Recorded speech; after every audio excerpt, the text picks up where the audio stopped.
Well,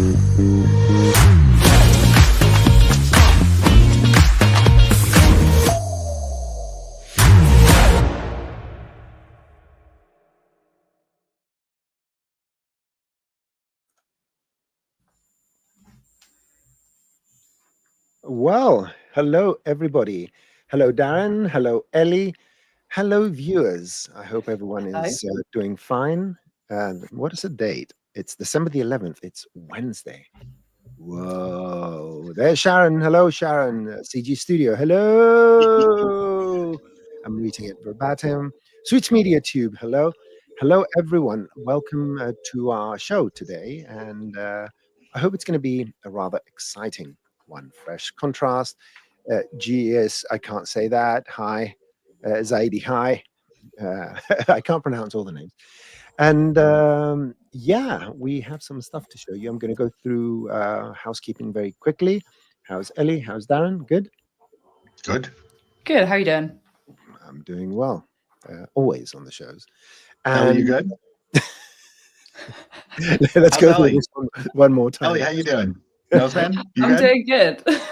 Awesome. I'm good too. Sorry, I'm nervous.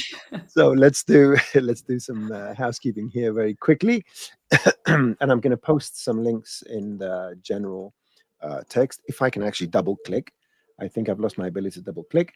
Go to the comments, and first of all, you can use this link over here to get to this general page, which has some interesting links, and amongst other things, it will allow you to ask any questions for the Ask the Trainer and general questions about how to use Cinema 4D and Redshift. For technical questions, please contact tech support if you're having problems with licensing and all that kind of stuff. And from this page, you can go with this link to the Maxon events and see what's going on. Always exciting shows. Oh, who's this cute guy? And you're supposed to mute yourselves, right? No laugh. You can laugh. You can laugh. And of course, these videos are hosted live on the Maxon Training Team YouTube channel and the Maxon YouTube channel. But after the fact, they are hosted for future viewing on the Maxon Training Team YouTube channel only, with timestamps and comments kindly provided by a very good friend and mentor, Dr. Sassy. Now, Dr. Sassy. So don't forget to go and do yourselves a favor and check out the fantastic videos on the Maxon ZBrush YouTube channel. Learn ZBrush, work from your couch or your bed or the train or out in nature by using ZBrush on an iPad. It's the best sculpting and 3D painting software in the known universe as far as I know. And of course, go to Cineversity and learn all about our great software. A very good friend of mine did this series over here, which you should go and check out, the waffles. Oh, I didn't pay him to say that. No. Elly never pays. So if in any case, let's bring up our faces here. If in any case you want to ask a question in the chat, preferably about what we're showing now, not general question, please type question. I'm putting it in capitalized. You can copy and paste it if you don't want to type things. Please preface it with questions so we can distinguish it from general compliments we receive. And yeah, without further ado, Elly is going to start by showing us some new Redshift stuff that appeared in last week's 2025.1 Cinema 4D release. And Darrin then is going to go through some interesting stuff about learning and more. And then I'm going to show you some of the new features and point you towards some tutorials as well for more information. Now, one thing I would like to say is that tomorrow we have a special. Elly and I are hosting the equivalent show, and we're going to show things that pertain to the new particle custom properties and the new particle nodes modifier. And we have a host of shows in January with the very talented Dominic Rookley. That's going to show us more extensive node setups with particles and more stuff. And I think we're entering an era where we are going to get more information about scene nodes and more in-depth particle stuff and so forth. So brush up on your high school math, and yeah, we'll deal with that when it happens. For now, Elly, you can take the screen and yeah, remove us from the monitors. Oh, I would never remove you guys. But I might make us a little bit smaller. Shall I hide us completely, or shall I make us teeny tiny You like could this? hide us because our faces are Yeah. only when things get hard for people to feel a bit better. We can Such start. lovely faces, though. It's a shame to hide them away. All right, cool. Yeah, so let's get into a few of the new things that came in Redshift recently. So there's a couple of shader updates. And the first one is actually to the contour shader. So those of you who are into your toon shading, yeah, there's some updates in there. So I just made this really quick render, this kind of like fun stylized effect here. And it shows the fact that we can now create back-facing contours. So just to show you, we can recreate this really easily. I can show you some different effects that we can do in the contour, including this new back-facing contours mode. So if you want to create your own toon materials, what you can do is you can actually just click, not this button, sorry, you can go to create materials and you can grab yourself a toon material. So this, let's just apply this onto my materials here. I'm going to recreate this effect in here. So when we create a toon material, we have this pre-set up for us. We have our toon material shader, we have some kind of colorize options, which are called tone map, and then we have our contours. And this is where we're going to focus with today. But let's just create that base sort of color. So I'm actually just going to remove my reflection and just switch that reflection off here. And in my tone map, this is going to be creating that initial color for some shading. And we're going to make this really simple. Let's just create a pink color here. And I'm going to remove the rest of these knots apart from one of them. And we're just going to make that black. And let's pull this out. So you can now sort of see we've created this kind of pinky stylized edge.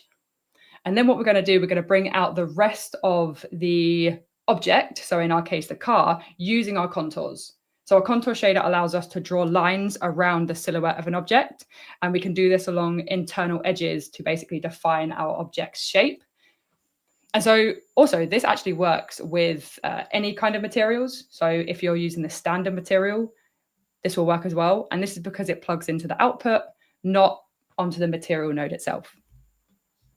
So within my contours, this is something that was already here. This came in a kind of previous release, but we have the ability to add external and internal contours. So we can see these if we just apply maybe a kind of bluey color here. So we have our internal and then we have our external. And so we can see we have these going on here. We can adjust things like thickness modifiers, and we'll look at that in a little bit. But what we have that's new is this detect separate meshes. So in here, we can now define different areas of my mesh for my external and my internal contours. So we could have overlapping parts of my mesh. We could have intersecting parts of my mesh. And we could have overlapping and intersecting. And so we could have different options for these different types of contours now. And the next new part is now in my advanced tab, we now have back-facing contours. So anything on the back side of the mesh, we can now create a contour for. And so if I enable this, you'll actually see that nothing actually happens straight away. And this is because in order to see these inside of my render view, our object itself, it has to be either refractive or transmissive or transparent. So we have to have some kind of opacity or refraction going on in order to see the back-facing contours. So again, we can make this super easy by going back into my toon material. And inside of here, we actually have an opacity option. So if we come all the way down, under geometry, we have opacity. And in here, what I can do, I can just pull this down. So white is going to be fully opaque. Black is fully transparent. And if I go kind of in between, we kind of get this in between option kind of a bit like an X-ray. And so now we can actually see, if we come back into our contour, we can see if we then make these back-facing contours pink, we now have these back-facing contours showing alongside those internal and external. And we can play around with some different fun effects inside of here. So if we were looking to recreate that stylized look that we had, that sort of like, you know, graphic pen sketchy look, we can do that by playing around with some of the contour options. So a few things that we have in here, we have a tone map option. And so again, very similar to how we're tone mapping this, we're able to colorize our contours. So what I'm going to do is, I like to be lazy, so I like to copy and paste. Benefit of working with nodes. We can copy and paste these. And let's take that same blue color, so those same sort of internal and external lines, and we can paste this in here. If I can just get down, there we go, paste. And then we can use this to control the tone map. And so already we can see that we're getting some more interesting effects. And this is because we are now colorizing those contours. So if I pull this black knot all the way up, you can see we're almost losing all of that because the other color is black, and therefore it's blending in with that background and that X-ray effect. Or I could pull them up, and then we can now see we're getting more of those kind of effects. And we can do the same thing with our back-facing contours. So you'll see we have all those same options inside of here. And if I want to add the tone map for my back-facing contours onto here, I can just control click. And then I can, let's say, take this same tone map and then connect that one in here. And now we've created that stylized effect. So almost as if they're kind of fading out a little bit as well. And so we can continue to, you know, add some more elements to our contour. This isn't necessarily new stuff. This is stuff that has been available before. Things like controlling the thickness. So if I wanted to maybe up my thickness a bit more of my lines, I could do. So maybe let's go to a value of 10. And now we have those thicker lines. And now this tone map is having a little bit more of an effect. And again, controlling thickness in there. And we could even apply an alpha mask. So these are going to apply that sketchy graphic pen effect. And we can scale this up or down depending on how extreme you want this effect to be on your contours. And then we can even control our thickness as well. So a little trick for you is you can actually use the state node, and we can create an effect that makes it look like the lines are fading out further from the camera. So really quickly, just to show that, we can take the state node and we have the ray length. And this is, we can then take the distance near and far from the camera, and we can map that to the thickness of our lines. And then so the lines that are closer to the camera, or the part of the mesh that's close to the camera, will be thicker, and anything that is further away will then begin to fade out. And we can do that with a change range. So this is how we can then define the distance my object is from my camera in scene units. So we can take my ray length, plug that to my input.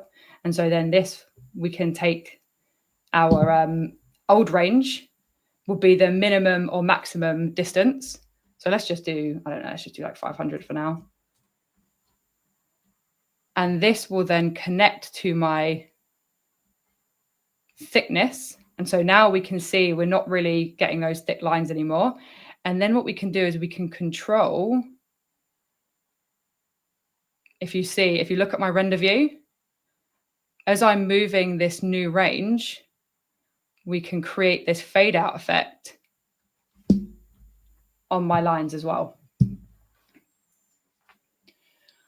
Cool, yeah, so that was really quickly just some of the updates to the contour shader. So again, the thing that is actually the new thing is within the contour node, we have different ways of detecting separate meshes. So whether our edges are overlapping, intersecting, or having both options. And this again is for our external and our internal contours. And then we now have the ability to add and see back-facing contours, so on the back side of our meshes, but just make sure that they are transparent or refractive to allow us to then see those in our scene. That's brilliant. And I'd like to bring up the fact that one of our viewers is, drumroll, our friend Jess from Virtually Visual. How are you, Jess? Thank you very much for joining us. And you have the floor again, Elly. Thank you. Cool. So this is actually one of the project files. So if you want access to this actual shader, then you can find that in there along with this actual scene. So moving on, some more shader updates for you.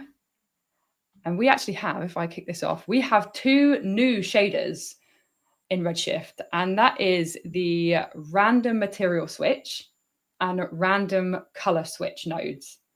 And these are really fun ways of adding and creating variation, not only to color, but also to materials. And it has so much more control than the previous ways that we could maybe add randomness or variation. We no longer necessarily need user data. We no longer need, to have a MoGraph setup.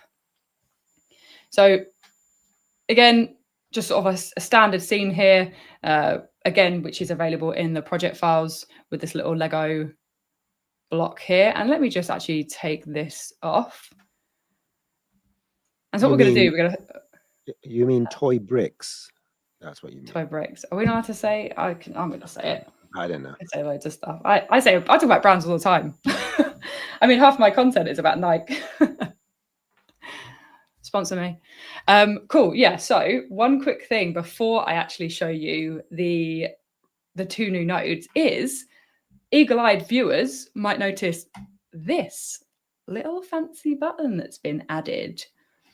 And this actually allows us now, if I click that, it opens up my asset browser, but it opens up my Redshift materials because I'm in Redshift as my default renderer. And so it's intelligent enough to know that when I'm clicking this, it's like, hey, do you want to find some new materials? And I could search like, yeah, sure, let's find a wood material. And now I can search these instantly without having to, open up my asset browser, go back in, save it, etc. So a little kind of user-friendly thing here for us. So actually, let's take a material. Let's take this old plastic material here, which is plastic old glossy. Yeah, sure, let's get that one. And I'm going to throw this onto this little Lego brick here. And let me actually switch some of this stuff off. There we go. That's fine. Okay, cool. Right. Yeah. So we have this plastic old material and there's a lot going on, but don't worry about that. We're not too fussed about what's actually going on here. Really, it's just a standard plastic material that has an interesting setup that allows us to control the size and the color. That's kind of what's going on here with some fancy triplaners. So if I want to control the color of this, I can come in and I can change the color of this. I can, hey, let's go with like some pink Lego bricks. But what if I want to have some varying colors going on? Well, if I double click, I can now search random, and we have 2 new nodes, random color switch and random material switch. So first of all, I'm going to show you random color switch. So I'm just going to drag and drop that into my scene. And this is sort of what we have going on. So it's a node that allows for different input IDs. So whether that's object ID, name ID, or user data ID, and then we can plug in our own user data to control the different types of colors on the different objects. I just want to apologize. There was a bit of a glitch and the screens changed. It's your screen again. Perfect. I did see, I've kind of got like the whole 2-screen situation going on, but good. I'm glad it's back. Cool. So what we would do, I would plug this random color switch into my color option. So I can connect this into my color. And then all I need to do is within my shaders, these are going to be my colors They can also be textures. So I could plug in a texture if I want to, but just for the sakes of this stream, I'm going to keep it simple. And so let's make one red, and then let's make one blue. And if I wanted to add another input, so another color, I can just click add input, and then we could maybe make this one yellow. So now what you can see is already it's creating randomness based on the different name IDs inside of here. So we can flick through the different options. So we could do object ID, which in our case, we haven't got object ID set up. But if we did, if we had, let's say, multiple different Lego bricks, we can use the Redshift object tag, and we can apply different object IDs, and then we can control that within here. But for now, let's just do name ID so we get that randomness going on. And then what's fun about this is, one, we have that seed value. So those of you who are used to working inside of Cinema 4D will know most random values have the ability to change their seed. So we can iterate between the randomness and find something we're happy with.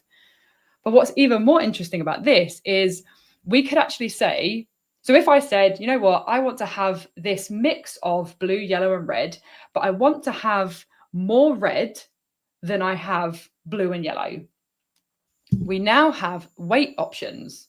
So I could pull down the blue and yellow. And so where it isn't exact, so I'm not saying, you know, I want 10 of them to be red and 2 of them to be blue, but I am able to control, to bias towards a certain color or a certain shader in this case. So I can actually now have a little bit more control instead of it just being just straight randomness. And again, as you can imagine, all of these values can then be controlled by different things in your scene. For example, grayscale textures, you know, texture maps, Maxon noises, all of that can be controlled in here, as well as plugging textures into your shaders. Another thing we can do, so this is a very powerful node. And so I've only really started playing with it over the last few days. And so I'm really interested to kind of get a little bit more into this. But what we can do is if I actually just remove my 2 inputs. So now we're back to just having that standard red color. We have a color jitter option. So if I go over to that, we again can add random variation on the hue, saturation, and value. And so where this becomes powerful is in the real world, creating realism inside of Redshift. Randomness and variation are the 2 things that are really, really key in texturing to add an element of realism. So if I wanted to maybe enable this, I could maybe play around with my saturation mix, and then we could pull our values down. And so we are just creating that slight now variation in the saturation within here. And all we've had to do is apply that one color. We can play around with our hue mix. So we can play around with these different values. And if I wanted to maybe apply another color now, we can come in and we can just create some interesting random variation using this node. So that's the random color switch. And so in this case, what we're doing is, because of how this material is set up, which gives us control of the size and color, we're connecting this into the color of here. But if we were looking at just having a brand new fresh material, what we could do is we'd be plugging that into perhaps the base color input here. And the next one is the random material switch, which is the same concept, but now instead of combining textures or just plain diffuse color, we're now actually able to combine different materials using that same workflow and that same setup. So just for the sake of speed, I'm going to create 3 very different but very quick materials. So let's do maybe a gold. So let's just throw that in there. Again, you know, nice and quick, just for the sake of the stream. And then let's do so let's make this more rough. And we'll do a glossy black. black, and then make it not metal and not rough. Okay, so we now have this sort of plasticky grey. We have a gold metal, and then we have a black gloss, 3 different materials. I can take my random material switch, and in this case, what we need to do is, instead of defining my colors, I need to define my materials. So I can plug these in. So these are my shaders. And then again, we can add another input. So it's very, very similar to the node for the color switch. So pretty much the exact same things. It just needs materials. And then let's plug that into here. And then what happens is our random material switch, so very similar to the material layer or material blending, that then goes into our surface on our output. And now we can see we're able to then blend and combine and create randomness, not only for color, but also now for the materials as well. And the same rules apply. We can come in and we can change different things. We can control the seed. We could say, okay, let's have less of the gray and the black, and therefore we have more of the gold by playing with our weight values. And now we can actually use the tint jitter as opposed to the color jitter to again apply more variation to the hue, saturation, and values. Cool. Yeah, that simplifies the whole creating randomness. I don't know by how many exponents. That's amazing. Yeah, that's amazing. Yeah, for sure. And what I find not the most fun thing, but the coolest thing about this was, so far this was all done on a MoGraph setup. So I'm sure everyone is probably thinking, well, Elly, you can do this with the color user data. But what's cool about this is a setup here using Patrick 4D's great assets that are now available in the asset browser. So these little like cookie stars. So these are all individual objects, right? Individual objects, all with the same material on. So there's no like MoGraph data, anything going on here. If I take this material, so just have this like basic material going on, and take my random color switch, let's take the red. So let's copy the red. And then let's take let's do green, because for Christmas, let's do green for the holidays. So we have red and green. And then I also know this has some subsurface color. So I'm going to plug that into my base color and plug that into my subsurface color. And now we're still able to create that random variation. And so this is literally the material on all of these different objects, but because they are named differently, we're able to take the name ID and create that random variation almost as if it was a MoGraph setup with the color user data. So this is a big thing that wasn't possible really before. You'd have to have created, 2 different materials or 3 different materials and apply them to each one. But this just speeds up that workflow. Can I assume that the color output from the random color mode, you can use it as an input for a noise of anything that receives a color as an input? Have you tried those combinations? I haven't, but I would assume as it outputs color, you would be able to, yes, connect that into any color input. So this is the homework for our viewers. Go and test it. Download 2025.1 right now and go and check it and check back. Yeah. Yeah. So one thing I was actually playing with was, which one was it? Was it this one here? Yeah. So if I put this one back on, you can actually use this setup. So I took a noise and then I multiplied it. And the only reason I multiplied it was to get broader grayscale values, right? And then I plugged that into my user data. And then we can use this to then colorize the Maxon noise in a more intuitive and controllable way versus the ramp. And so this is kind of like the outcome. And so I took like, this was the noise. So it's like, what is it? Selvoronoi. If my render, there we go. So this was the noise. And then applied with my random color, these different colors. And then I had more control about, you know, I wanted more white areas, I wanted less color areas, and then I can use that. So we can use it now in a more advanced way of colorizing effects or noises instead of having to just use the ramp node, which is great. I love using the ramp node, but this gives me far more control now of the color. One little interjection. Yes. Yusuf has a question. That is ideal to ask it on the questions forum, and if you can do that, we can take a look and present some sort of solution. Yeah. Cool. Right. So the final thing that I wanted to talk about is so another quick kind of shader update is those of you who use Substance or Substance materials from the asset browser. If I just really quickly open one of these, if you don't use these, I would very highly recommend you get into them. Even if you don't know Substance, we actually have assets available inside the asset browser with all of these controls that you can control. But the main new thing here is we can define their size now in physical units. So if you have an object and a texture that you know the size of, you can now apply based on your DCC units. So for C4D, this will be centimeters.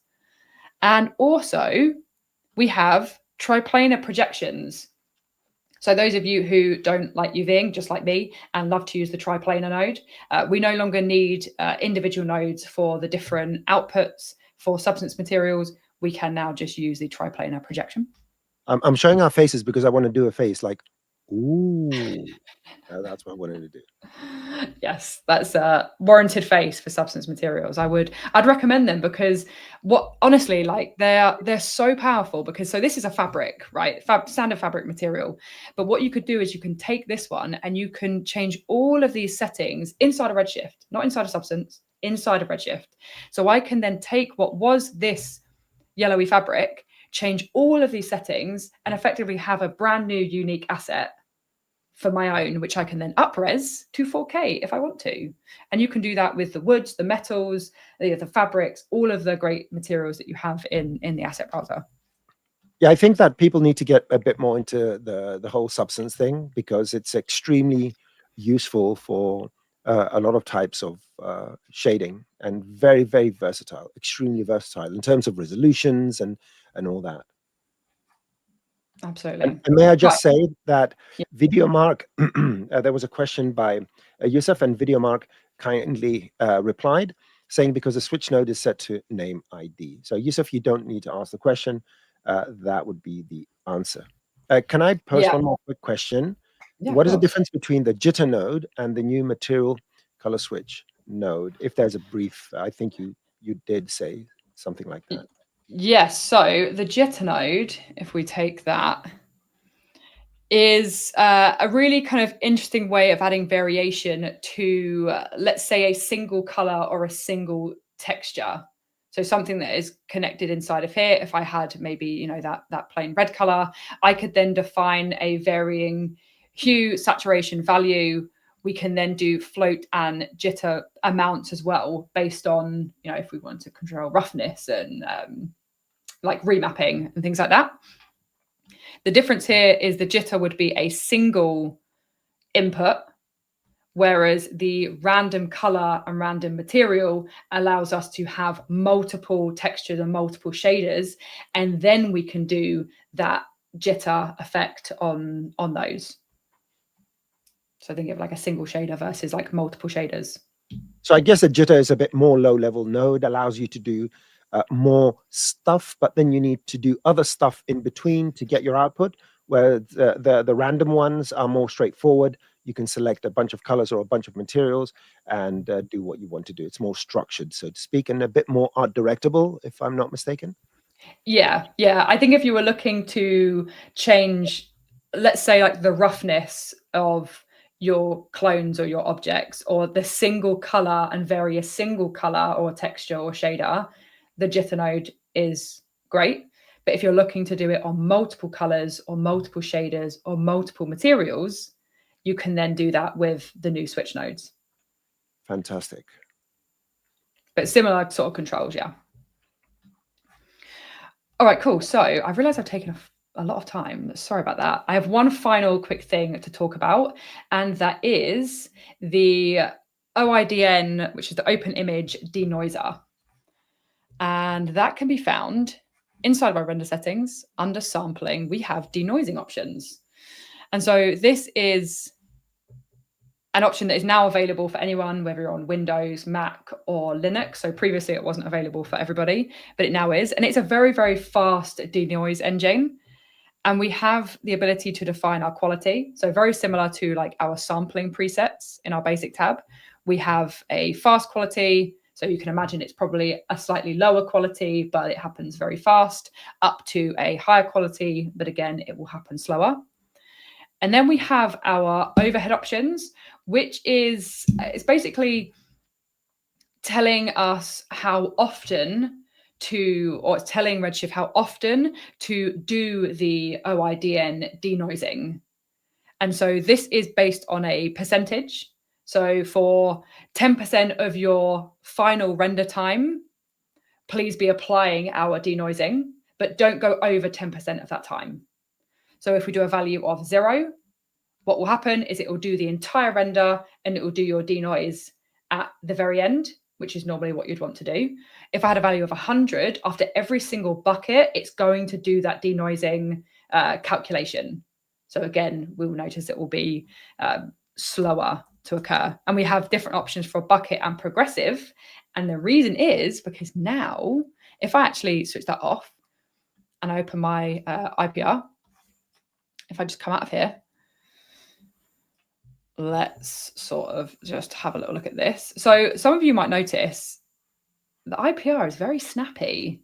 So I'm sort of like moving and it's updating and it's doing this all like really, really quickly. So I'm moving around a lot just to kind of represent how quick now the IPR is. And I think there's been updates to the performance of the IPR. And this also means that because we now have this OIDN denoiser, it is extremely fast and it also works in the IPR. So you'll notice I'm moving this and it's doing that denoising almost in real time within my IPR now as well. So that's great for look development. That's fantastic. Absolutely. And one final little thing, if off my render. And again, I've got my denoising going. And so let me just let this kick in. And so now we can flick between, so this little icon here, this little like strange dots icon allows me, so if I get a little bit closer, it might be a little bit more obvious, to flick between the denoise and the non-denoised version in my render view as well. So hopefully everyone can see that within there. So yeah, some new kind of extremely fast denoising, but my advice and Redshift's advice is denoising is not a one-click solves all button, and it's recommended that you kind of get your render pretty much to 90 to 95% before you do want to do any kind of denoising. Because at the end of the day, it is an algorithm, and if it hasn't learned this particular like method, it won't be able to denoise your scene. So yes, it's unfortunately not a one-click make my render nice button. Maybe one day, but not quite yet. Yeah. Well, one thing I want to say is that for some reason, the streaming software we have is stuck to ZBrush Live branding. I know how excited people are. We're not going to show ZBrush. Just ignore that, and for some reason it doesn't change. I'm doing it right now and it won't change the branding. So it says ZBrush Live, but we are not doing ZBrush Live. Oh, really? Yeah. That's interesting. Does your feedback monitor say stream ZBrush Live? No. Oh, good. Who changed it right now? It's changed to Ask the Trainer now. Who changed it? No, change it to Create with Maxon. Can you do that just to make sure we're a bit consistent? Because I cannot change it. There you go. Thank you very much, Darrin. Yeah. Darrin, so just to be clear, my browser crashed and that messed up everything while Elly was presenting. I apologize, Elly. Yeah, things happen, so it's okay. We love streaming. This is why we love being live. Yeah. Stuff like this. Wow, that's Cool. everything's I've seen there is actually a question from Jess. Also, hey Jess, saying how do you set the Redshift IPR to be shown in the viewport panel? Ooh. As far as I know, it's just in there. I didn't do so. So this one here, so you can start your IPR. It should be there as long as you have Redshift as your kind of renderer. I believe that's what you're referring to. We have this little option inside of here, so we can enable it and disable it. Elly's screen is stuck, but it's stuck at the right point, and it's showing the correct menu. So we got lucky, you know, that live shows, technology across the world. We're streaming concurrently from Germany, the United Kingdom, and from Canada. So Yes. yeah. So poor StreamYard is struggling. Yeah, it's struggling. It's struggling. So let me just remove the screen there. Oh, and your stream is very low resolution. Contact your, yeah, we're sorry for the inconvenience, just to contact your service provider. And it's a bit blurry. I'm now like, what is it? No, it's stuck. 144 pixels. Yeah, your screen is stuck. Do you have to show us anything else, Elly? Fortunately not. Good, because your screen is frozen, showing where the IPR Redshift render is, and that's for people to really digest that information. There we go. Just in case you're not sure, Jess, it's there for you. Enough time to get a screen grab. So the next in line is Darrin. That's going to show us some interesting stuff. Can you please share your screen, Darrin? Yes. If possible. All right, I'm gonna try it. I'm trying it. Last time I did this, You broke stuff. Okay. Oh, there you go. There's yeah. Screen. Fantastic. It's happening. Okay. There you go. So Darrin, you have the floor. Awesome. Thank you. So I want to show some interesting new things. The first thing I want to show you is the new learning panel. But we have a totally new home in Cinema 4D. The top row has some files for inspiration to check out new features, and also there's some tutorial files. Next, we have some templates. In the old one, there was like one template that isn't that great. But anyway, there's multiple templates now. You can create your own templates, add them to the list, and your recent files are also listed down at the bottom. But what I want to start off with is these tutorials. Now, there's a couple of them in here in this panel, but the one that I want to show you, I'm actually going to get to from the asset browser under scenes in the tutorials category. These are all the in-app learning lessons that we authored for totally new Cinema 4D users. And I'm going to open up this IPR one. And right off the bat, what's really different here is that we have this learning panel window. There's a couple of elements here that I want to point out. There's an image, there's this text, and the start tutorial, the refresh, and then a open the help page button. This very first message is like a welcome message, and then we start the tutorial, and we can see now we can actually call out locations of things that are described. So start, and then okay, start IPR, and then we can progress to the next step, and we can continue going through this and learn about everything. And then finally, in the end, there's a final image or a movie, and then that's it. Now this window can be moved around. We can go back. And one thing I want to point out is that the majority of these do have a video, and we can enlarge the video to see more clearly what is being illustrated, and then return to the original size. Sometimes, however, you might notice, and this is something that we are aware of and we're working on, you might notice that a video is not playing. In that case, just go back and then forward again, and it should correct the problem, and it'll play back successfully. Now, if you want to check out the scene while you're here, all you need to do is close this window, and then it's no longer the learning panel is no longer engaged, and you're free to explore this just like a regular Cinema 4D project file. Let's see. I was thinking about showing a bit about how these can be authored. What do you guys think? You think I should get into it?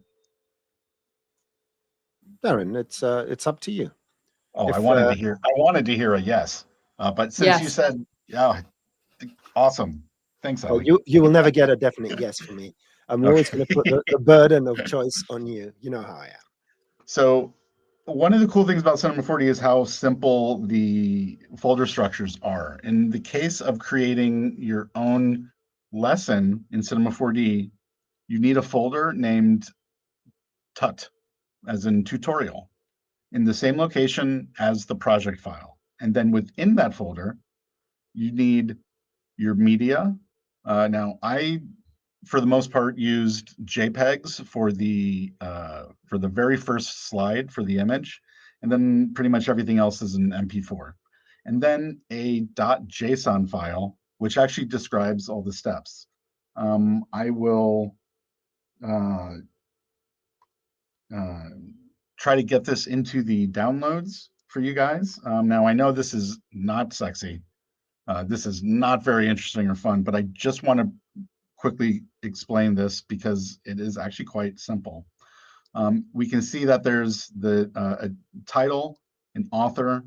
You can specify duration. Now, whenever there's a media that's either the welcome media or at the end of the tutorial, the final bit is the complete media. You can use whatever file that you want in there. I believe audio is currently not going to play back, but then every step comes down here. So there's essentially 3 steps to this one. There's, enable IPR, there's adjust IPR resolution, and then stop IPR. And then after that, it does it shows the complete media and the complete stepped description or whatever. Now, whenever there was a bubble that popped up, and let me show you a little tip. I'm going to open up the Commander and go learning, and let's get the learning panel.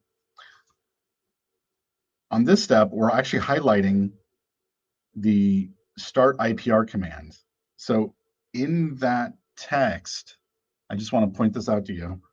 That's this first step, and it's the UI command bubble. And this command you can locate, so you can define your own steps by going to, let's close this, by going to the window customization command manager, and then find the commands you want. So if you wanted like, I don't know, like the place tool, then is it place two? No, just, okay. Yeah, so here's dynamic place, here's the regular place tool, and we can see its ID is right here. We can right click and copy that, and then we can paste it into that text, which I will bring back up. There we go. And we can also highlight managers. So if you do the interface tour, for example, this actually highlights, you can see right now it's highlighting the objects manager. That is also defined in the JSON. I think that might be case sensitive. No. So can I interject and ask a question? So of course, studios and groups of artists that have someone in the studio that usually conveys the information to the other people, this will be a rather not so complex. It does require some setup, a tool to instruct your colleagues on how to set up certain things. Can it be used in that context to create? absolutely, yeah, and even yeah, I think if you content have your creation. own YouTube channel and you have your own types of lessons that you want to create and you want to add an extra level of interactivity between you and your audience, then this is a great way to do that. When you share your project file, you include this lesson with it, and it can step them through the most important things that you want them to walk away with, which is really cool. That's really exciting, yeah, because it not only you tell the information through a video, you can actually show various things and buttons, and even test on the spot if that person realized what they need to do, like click a button or something like that. Yeah, That's a very, very interesting. The way I see it is that for the future, Maxon will be able to deliver a lot of training content, especially for entry-level users, using this methodology to make it easier for people to learn various tools and techniques. And at the same time, it can be expanded. Anyone can use it. You have a Cinema 4D version. You can author these, I assume, and just distribute them. And anyone with a compatible Cinema 4D version can view them. Is that correct? yeah, that is absolutely correct. That's fantastic. That's A couple of other things I want to point out quickly, other than the highlighting, which you can see around different managers, is that there is also the ability to open and close panels like the material manager or the asset browser. If you check out the asset lesson, then that actually opens up the asset browser automatically. So it helps you create a more like an easier road to success. Ooh, found a bug. So But when you forget things like I do, you can record your own little tutorial with a guide what to click, not to do that same mistake again. This is going to yes. save lives. I guarantee that. Oh my God, I'm going to start writing lessons of what not to do. That's brilliant. Thank you Great. very much for that. That's pretty much what I wanted to show for that. If you are creating your own lessons, let me let's see. Let's go to this one is not released. I just want to point out something in the JSON file here. That I'm sorry. Nothing. Oh, okay, cool. The panel, the learning panel, can be positioned in the center of the screen, the center left, top right, bottom center, bottom right, and you define that in the window placements. Whenever you want to call out a keyboard shortcut then you just need the command ID and you place that here, and then it will show the keyboard shortcut. Let's see, UI event is like material manager. If you want the border to pop up around the manager, then you put that under the manager highlight. That's it. Yeah, we're going to continue working on this and improving it as we go. Let me open up the home again. There's another new couple things I want to point out about one of our new templates. Let's see, we're 3 minutes in. Okay, I'm going to do this quick. I just want to show you this showroom rendering template. I'm going to open that up. Now, right off the bat, you can go ahead and start the render, check out this scene, and replace the vehicle with whatever you want. But there's some interesting things that are in here. Some of them are good to go. Some of them could use a little bit of tweaking, but I want to encourage you to do that. First off, here in the HUD, you can change to different cameras. Of course, they're all set up for this view. I also added some area light strips. So I'll turn those on. And I think they actually look best with the area lights off. So you get just those strips. So I really sort of dig that look. And oops, hit the wrong button there. Let's go funny. So we have these different options here. We can jump between cameras. We can change the lights out a bit. And, you know, these are takes with the lights. You are welcome to go in here and explore them and adjust them as much as you like. One thing that I want to point out is that we can actually get an even more interesting look by taking advantage of some of our Redshift materials. And let's go concrete. And oh man, there was one that I was using earlier. Let's try. Make a concrete car. Make a concrete car. Yeah, that's not going to happen. I'm going to get this poured rough material into the scene, and I'm going to add that to the outer wall back. And this material has a mold and a size. Let's do a size of 200 and up that mold. And it is a little too bright for this area light. So what I'm going to do is go into the material all the way to the standard material and set that weight down quite dramatically, because I want the majority of this to come from the lighting and not from the material. So it just adds some texture, and you know, anyway, that's for the most part what I wanted to show. We're getting pretty short on time, so I want to hand it off to Noseman. But don't be afraid to explore this and even play with that outer wall. And you can adjust the height of it. You can delete polygons to get more the black surrounding the scene into the shot if you're into it. But yeah, have fun with it. Thank you very much, Darrin. I was just replying. We had a question about, I'm just mistyping something. Adventure Films was asking, do we have any updates to USD-Z exports?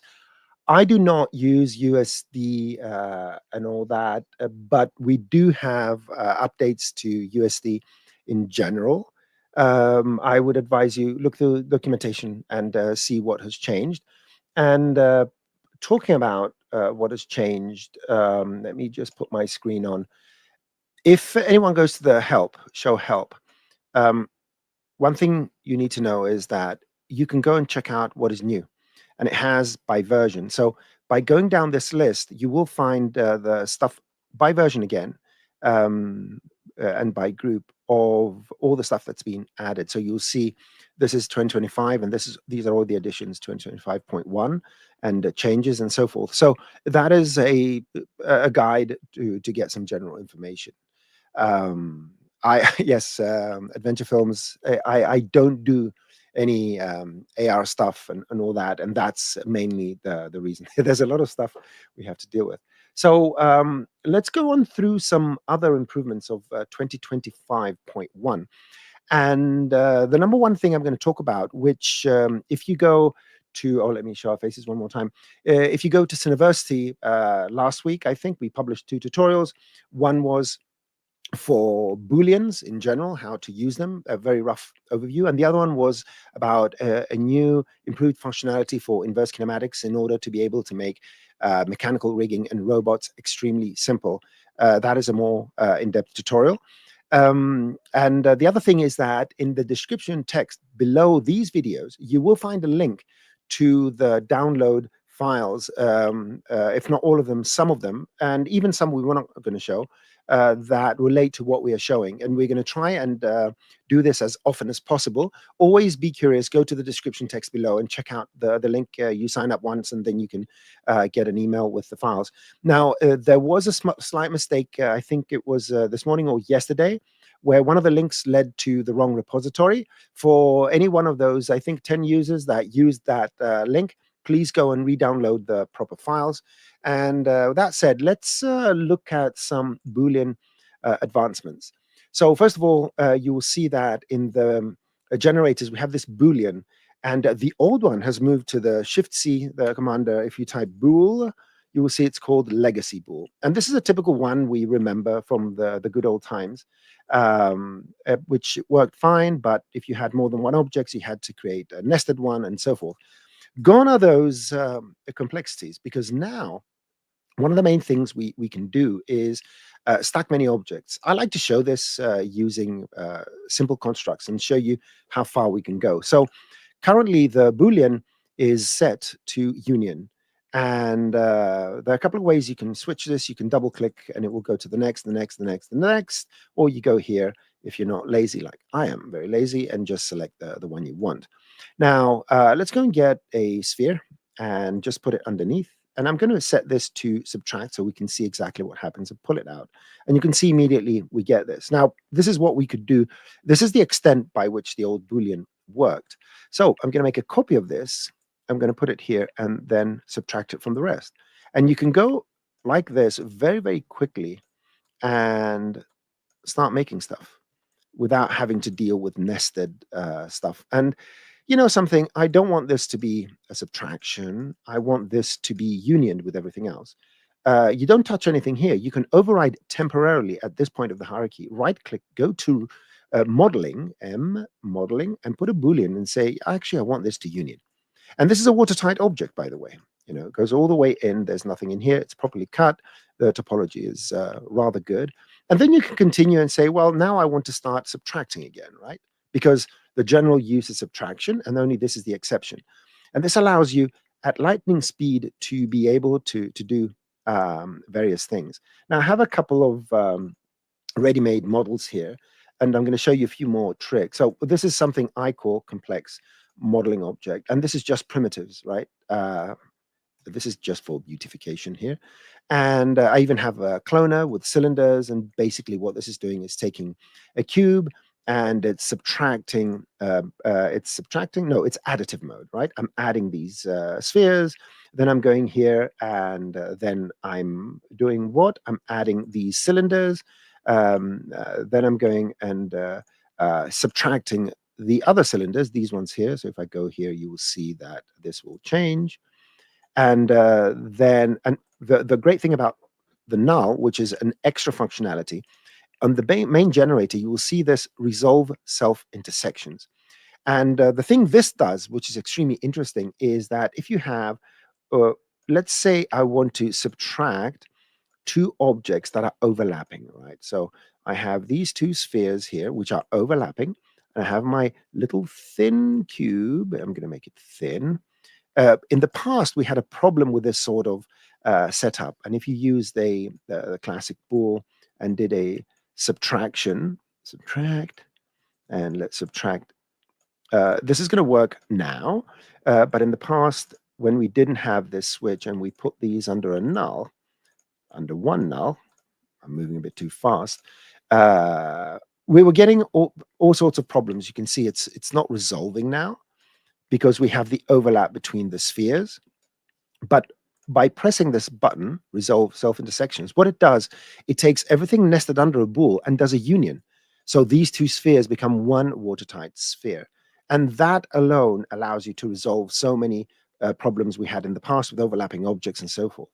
And generally, remember when the volume builder modeling workflow came along and we were able to stack things and subtract things without worrying too much. This is now, to a great extent, but not through a list, but through the hierarchy, it's been extended to Boolean modeling. And I promise you, it's a pleasure to work with. And if that's not enough, let me show you another little trick. Now, with a traditional Boolean, so the legacy bool, we couldn't bool open objects. Most things had to be watertight. So if I had a couple of landscapes here, yeah, it's trying to subtract now, and it's frozen my computer because everything is overlapping. Oh, come on. Really? Seriously? Is that what's going to happen? Let me just shut it down and run it again because it's going to take a while. I think I know what you're about to do, and I think it's when you showed it to me, I thought it was one of the coolest things that I saw. So yeah, except So you didn't show that part. You didn't show it no, in the the old one. it's coming. It's coming. There we go. So here's my screen again, and let me bring this up. So let's do it again because the old it couldn't handle it so badly that it froze the computer. So this is a landscape, and I'm going to make a copy of this landscape and move it to the side. Now, the new Boolean is aware of what is considered the inside of the object, and that is based on the normal direction, and what's the outside of the object. So let's see what the expectation is with something like this. You go to the Boolean, and we subtract them. Let's go and subtract them. Or it's intersection. There you go. So this is without, and this is with. So we intersect them. And let me continue down this path and do, for example, let's turn this the other way around. Whenever it becomes a bit too much for it to handle, if it's overlapping too much, it will glitch for a second, but then it's going to be fine. But let's look at this object here, what we are doing here. I'm going to bring these closer to tighten up my shape and close my little holes there. Oh my God, I love this. Look at this. I So love we that. just used 3 landscapes. Let's go and put num here. So it just gives us 0, 1, 2, 3 different seeds. We have a Brazil nut. So we're going to name this Brazil nut maker. And it's, well, for me, it's amazing because now we can very easily create abstract shapes and stuff like that without having to take into account if it's closed, if it's open. You have to be ever so slightly careful that the inside of an object has some sort of logical, there is something inside. Here, at this point, there's nothing to intersect. So you just have to move it around and it'll come along. And the other not so obvious thing about this new Boolean is that it retains point data like UVs, point attributes like vertex maps, and so forth. So your model will have, for each component, it will retain its UVs and whatnot. So if you've already shaded something using UV, it will retain that shading. And that is in the tutorial. You'll be able to see it. One thing I did do, and I have a result of something. This is exactly the same technique. And if I render this, this is just me getting one of the materials. If I went here and I typed rock, but not rack, rock. There you go. And I got this one here. That's the material. I just double clicked it. And let's see how it looks. And it took literally 7 seconds to do. Look at this. And you can go and say, well, let me change the seed. It's going to change the geometry a bit. You can move it around. So you can make all these things just by using simple primitives and so forth, and retaining your UVs. Now, this has triplanar projection, so that's why it's so good. But in any case, check out the tutorial, and you will see a few more details about it. But it's a pleasure to use, and it makes the whole process of modeling now extremely streamlined. It's artist friendly because you can just stack things up. And I think there are some third-party tutorials going on around YouTube. Go search on YouTube because some people are doing some fantastic stuff over there. Now, very quickly, because we are running out of time, I'm going to do a quick mention for the Kinematics tab. So most of you, or some of you, may remember that we did this massive series about mechanical rigging, how to make robots and hinges and stuff like that. And I'm going to show my face because I need to be sincere. When we're making rigid connections, especially with robots with inverse kinematics, the way to set it up was not with joints, but with constraints. And that always caused extra work. And because it was high, demanded highly by a lot of our users, the developers decided to take a look, and they improved it to the point where we can do the following thing here now. So let's go to character and let's grab a joint. That's all I need it for. I'm going to make a copy here, a copy here, a copy here, a copy here, and a copy here. Good. And then let me reversely go and make these children and put it under a null for good measure, which you can name root if you wish to do so. Now, very quickly, I like to go and change the bones to something like this. And then always I like to align to Z.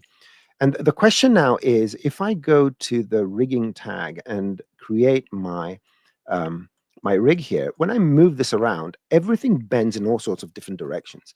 And joints have this kinematics tab, which allows you to lock some of the rotations. But it didn't exactly do that. So you go to the IK tag now, you go to the advanced, and you turn off this new little button that says rotate to goal. This is for typical character animation. But if you want to do robots or rigid rigid rigs like robots, you turn it off. The next thing you need to do is make sure in the tag that you set this to 3D.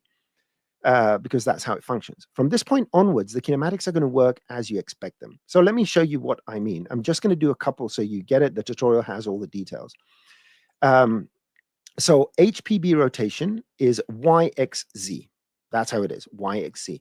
Go to the parent, see what rotation you want the joint to do. I want it to go around the Y of the parent.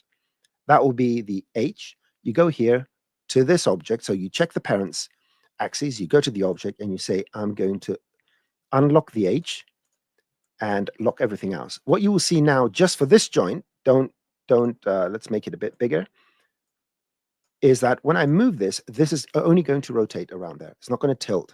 And you just keep going down this. You say, all right, let's find this one. I want this to rotate. I want this to rotate around the X. So HPB is YXZ. So it's P. Go to this joint and keep the P unlocked. And now check it. So you can see that it's rotating around that axis. And you just go down this, and in about 30, 35 seconds, you have a fully functional robot that works with all the constraints and IK and so forth. And that's how, no specific constraints, no clamps, nothing like that. And watch a tutorial and see this. For anyone that does any kind of work for robots and rigid rigs, this is more than a lifesaver. It's you're doubling your lifespan by not wasting time. Okay, let's quickly go down the list, and I'm going to show you some files here. So I'm on my there we go. So I'm going to bring this in. Now, these are things a bit more technical when it comes to Pyro, but watch this. You can make fluids flow downwards and create these effects like frozen nitrogen, or what do I have here? Or you can make clouds that have updrafts and downdrafts, not downdraft. I don't know what downdraft is for obvious reasons. So downdrafts. This is a very simple. Elly is laughing.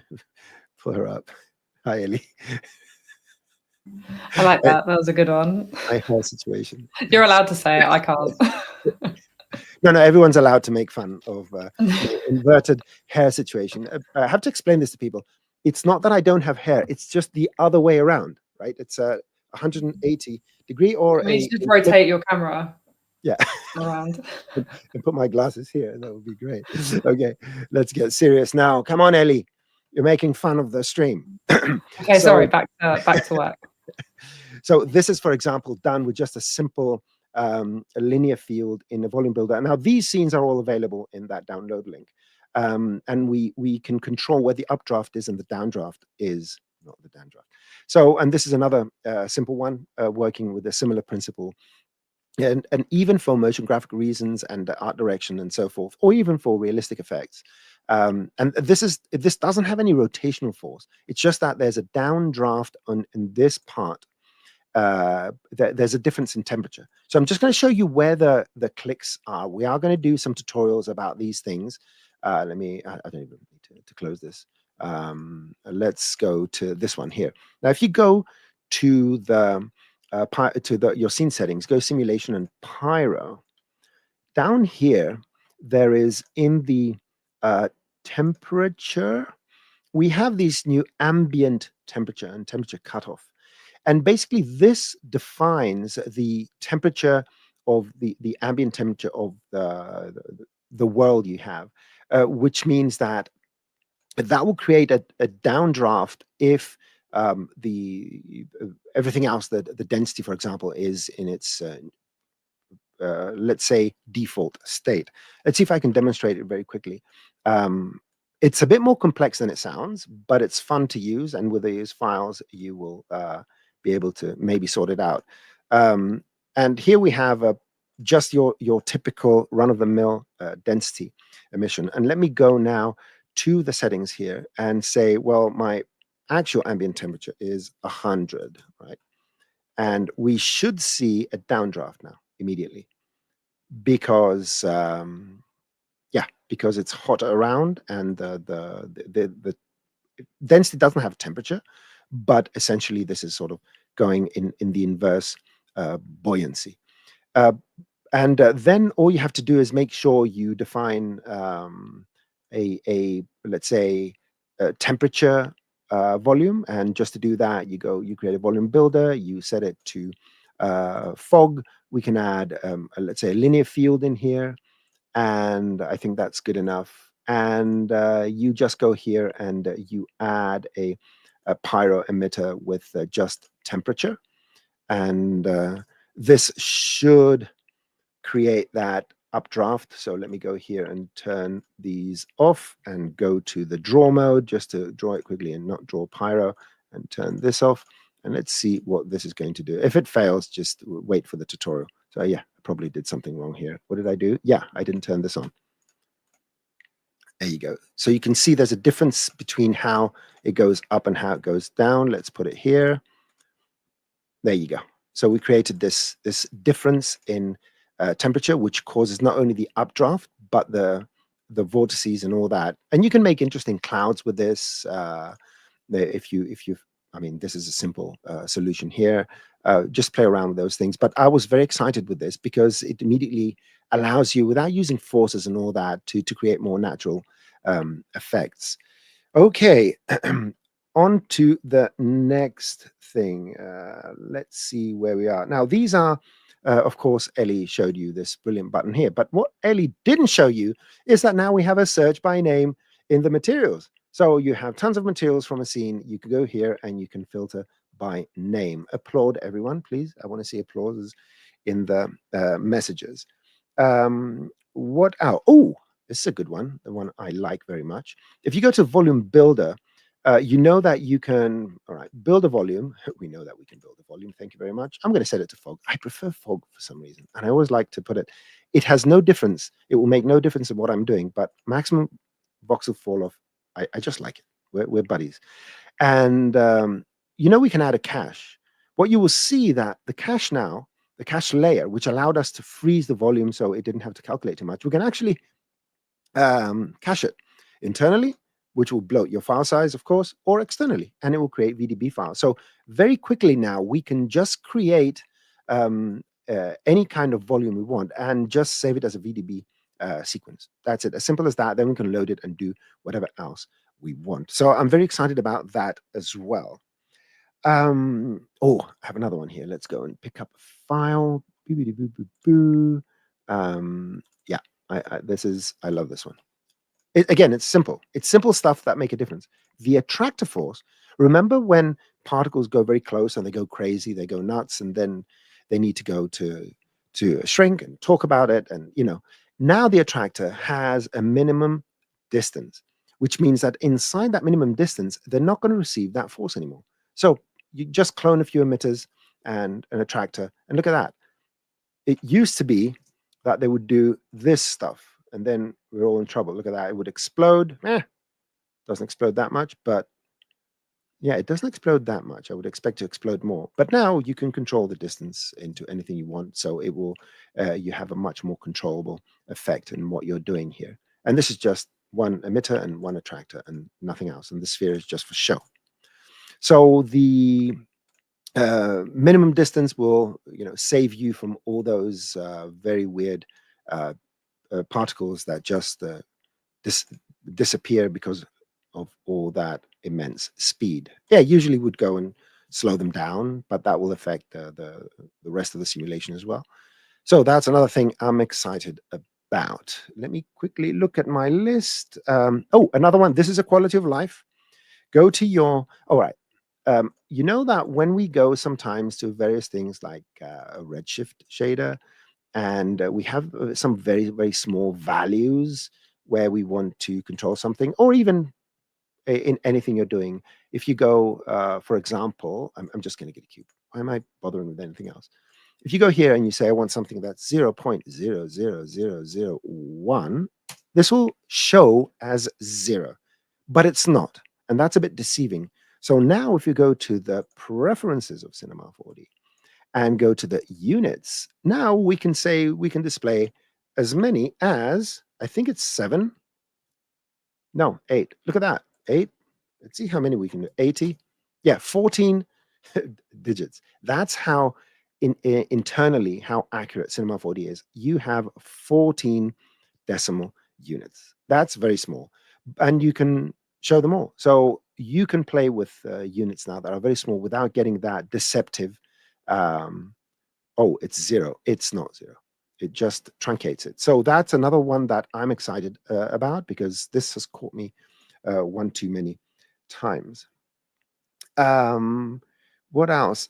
All right. So there's a tutorial I did, and that tutorial is about this little thing in the render settings. We can now use custom frames. So you can say, I want to render frame 2, 5, 6 to 10, 20 to 30, put a colon here, and say every 3 frames.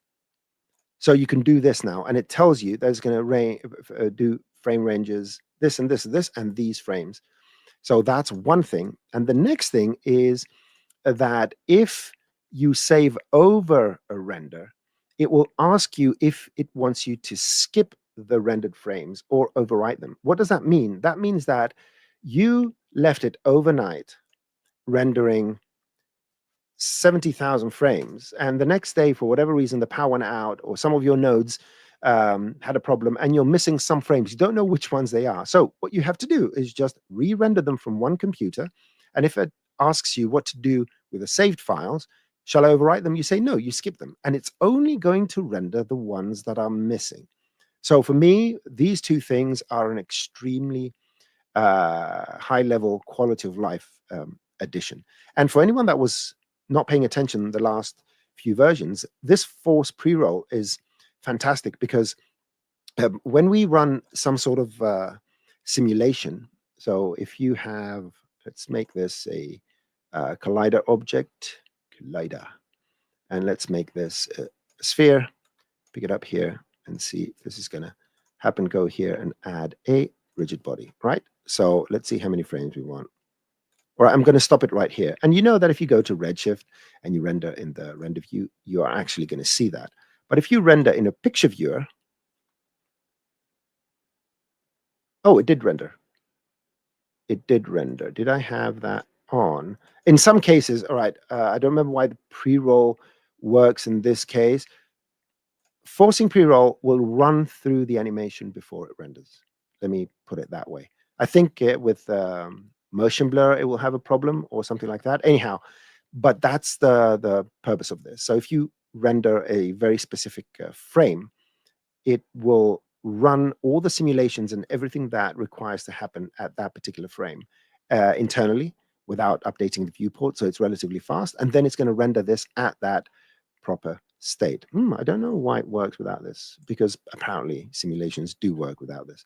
In any case, let's see. And this is just a mention, because I don't have anything to show as far as I know. Let me go here. Oh, no, what am I talking about? I do have something. So I'm going to drag this in here. One thing I'd like to see is I have a cloner with a MoGraph weight map. So you go MoGraph, you add a weight paintbrush, and you click on here, and it's going to create one, and so forth. So this one is just using a field, and in the field, it has a random field. So this allows some sort of weights per clone, and depending on the values you're putting in here. Now, I've just colorized them for fun. What you can do now is various parameters of the rigid body, for example, bounciness. You can go and add these. So now each of these spheres has a different bounciness based on that value. And it just multiplies whatever the bounciness is. And you will see now that they all appear to be the same. They're going to go down and they will bounce at different rates. So now you have more control over how your simulations, your rigid body simulations are going to react by controlling per clone friction, bounciness, so friction, bounciness, stickiness, and search radius. So you can have collisions happening further away for some of them and not others. And I think it's density as well. So some of these objects may be lighter, some of the, all right, so let's see what this means. If I get a wind, I think that the wind is going to affect more the ones that are lighter. Let's see if that's going to work. I just need more wind. Put it on force.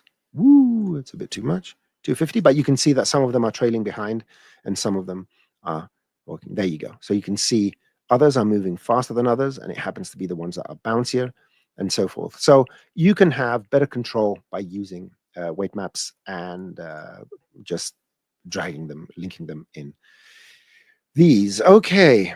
And there have been, and here's the mention. So the XREF pipeline, anyone that uses XREFs needs to know that there have been many improvements in the XREFs that make it much safer to use, in the sense that you won't get files that lose their links and so forth. Give it a shot, because a lot of people that were testing it are extremely happy with how XREFs perform now, and it was a long-awaited development. And as I mentioned previously, there have been some USD improvements. Please check them out and give us some feedback. Okay, there's one more small one. I don't know if many people are interested in this, but I'm just going to mention it out there. Usually, in previous versions, if you had a time parameter, let me think. I think we can find a time parameter and a transform time, anything that had frames. When you added keyframes, there was some sort of issue visualizing them, seeing F curves, I think. You couldn't see them as F curves. I think that was the problem. This now is possible. Again, I didn't test this to see exactly. I'm just reading from the text. And just know that anything that's a time variable, a time keyframe, now works both dope sheet and in the F curves. And having said that, we are right on time. Is that bad luck? Do we need to? Right, to be fair, there is actually one more. There is one more small thing inside of Redshift that I forgot. Anyone that uses light shaders, like in your area lights or anything like that, originally it was going back to the legacy shader graph, whereas now it is the node editor. So no way. Extra. Wait. Yeah, create an area light. Okay, wait. Right, let's see. Create an area light. Okay, wait. And then add the graph. Add graph. Go open the material. Ooh. Last. Woo. Okay. Good. Well, I don't know what to say. I missed that. Amazing. I missed that. So there you have it. Those are the most important. And of course, there are many other bug fixes and stuff like that. Please make sure if you have any technical issues, if things are not working, contact tech support, and they have an amazing team ready to deal with these problems. If you have workflow questions or tool questions, please post them on the forum. Don't forget the file link for the form that will give you access to any files we post these days is going to be in the description text below. Tomorrow we're looking at particles. Elly and I are going to look at custom particle properties and it's very kind of you to say that it's the two of us. It's very much the Thanasis show, and I'm there for vibes and a good time. Oh, thank you so much, Elly. Thank you so much. I thought you were going to help. Thank you, Elly. Thank you. Oh no, you have been misinformed grossly by someone. Let me switch sides. So when I look at the monitor, it appears that I'm looking at you. That's a trick. And Darrin is Talk to my hand. okay, so don't forget, tomorrow, fancy show. Put your geeky hats on. It's going to be fun. I'm going to show you some interesting stuff you could do. Do you think it's? Let me just show a scene. Do you think I should show a scene? What do you think, Elly? Yeah. Just one scene. We can't finish right on time, can we? That's just all right. I'm just going to do a 2D nose deformer. So I'm gonna show this. I'm gonna show this because this is similar to what Elly has shown in the past to do with standard particles and all that. And this is a curl noise on a surface. What's that new thing in the objects manager?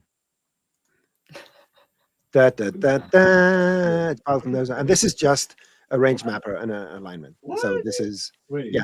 I want to learn more about that. When can I learn more about that?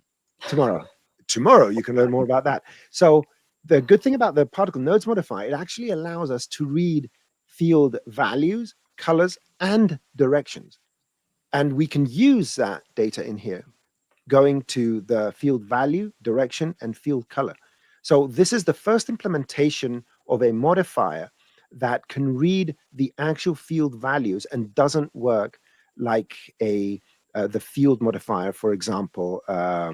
Where's my field modifier? Where I usually have my particle thing on here. Field condition, not field modifier. My field condition, which is basically on and off. If it crosses that 50% threshold or whatever, it does something. Anyway, we will see these things tomorrow. And please be reminded that January is going to be dedicated to a lot of particle and node stuff. We have the marvelously incredible Dominic Rookley that's going to guide us through a wonderful world of code and nodes and fantastic motion graphics. And I don't have a link to his work, but if you know who he is, go check him out and share the love. And having said that, I'm switching to the brand because I'm going to put the end screen on in a few seconds. Bye-bye, my good friends and colleagues. I'll see you behind the scenes. Everybody, it was a pleasure hanging out with you, and I hope you join us tomorrow for some interesting stuff. Bye-bye. Oh, yeah. Okay, bye. Bye-bye, everyone. Bye.